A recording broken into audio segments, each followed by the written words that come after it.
Hello வணக்கம், இது உங்கள் சிவி ஜோன். ஸோ எல்லாரும் எப்படி இருக்கீங்க? இன்னைக்கு பார்த்தீங்கன்னா பயங்கரமான ஒரு சம்பவம். அதாவது லாஸ்ட் வீக்குக்கு அடி எடுத்து வைக்கிறாங்க.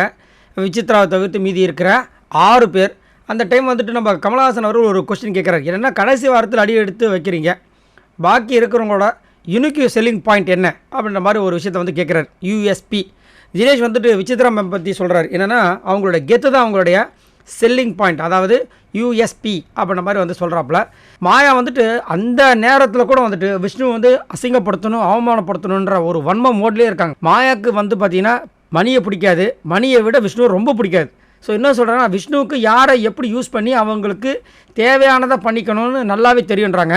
பட் உண்மையாகவே யூஸ் பண்ணுறது பார்த்திங்கன்னா மாயா மட்டும்தான். விஷ்ணு யூஸ் பண்ணுறாரு இல்லைன்னு சொல்ல, அவர் வந்து பூர்ணிமா வந்துட்டு யூஸ் பண்ணார் இல்லைன்னு சொல்லவே முடியாது. பட் மாயா வந்துட்டு புள்ளிகங்கள் இருக்கிற எல்லாருமே யூஸ் பண்ணி இப்போ வரைக்கும் ஒரு கேமை விளையாண்டு எல்லாரையும் வெளியே துரத்திட்டாங்க.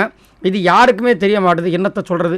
அதுக்கப்புறம் விஷ்ணு வந்துட்டு அர்ச்சனா வந்து அவங்கக்கிட்ட ஒரு இன்னசென்ஸ் இருக்குது, அது இங்கே அவங்களுக்கு வந்து நல்லா ஹெல்ப் பண்ணுதுன்ற மாதிரி நினைக்கிறேன் சார் அப்படின்னாங்க. விசித்ரா வந்துட்டு மாயா 200% என்டர்டைன்மெண்ட் சார் அப்படின்னு மாறி மாறி புகழ்ந்துக்கிறாங்க. ஏன்னா போன வாரம் வந்துட்டு விசித்ராவுக்கு சொம்பு தூக்குனாங்க இல்லையா மாயா, அதனால் இப்போ வந்து இவங்க அவங்களுக்கு சொம்பு தூக்குறாங்க. இப்படி மாயாவுக்கு சொம்பு தூக்கி தான் இந்த வாரம் வெளியே போகிறாங்க நம்ம விசித்ரா. ஆக்சுவலாக நேற்று போயிட்டாங்க.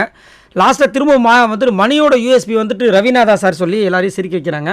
அது உண்மை தான். பட் என்ன பண்ணுறது சார், இப்படி தான் வந்துட்டு இந்த ப்ரொமோ இருக்குது. இந்த ப்ரொமோ மூலமாக நம்மளுக்கு என்ன தெரிய வருதுன்னா, எல்லாருமே அவங்களோட வன்மத்தையும் கோபத்தையும் விட்டாலும் இந்த மாயா கடைசி வரைக்கும் பார்த்திங்கன்னா ஒரு வன்ம மோடில் ஒரு சில பேரை வச்சு செய்கிறதுக்கு முடிவு பண்ணி இந்த கேம் முடிஞ்சாலும் அவங்களோட விஷயங்கள் வரும் போல் இருக்குது. ஏன்னா இந்த சீசன் 4 நம்ம அதில் பார்த்துருப்போம்.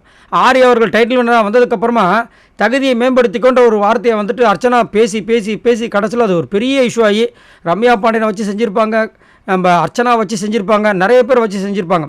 அந்த மாதிரி இங்கே வந்து மாயா பண்ணிகிட்டே இருக்காங்க. மாயா இந்த மாதிரி மாட்ட போகிறாங்களான்னு தெரியல. சரி, உங்களோட கருத்தை சொல்லுங்கள். பாய் நண்பர்கள்.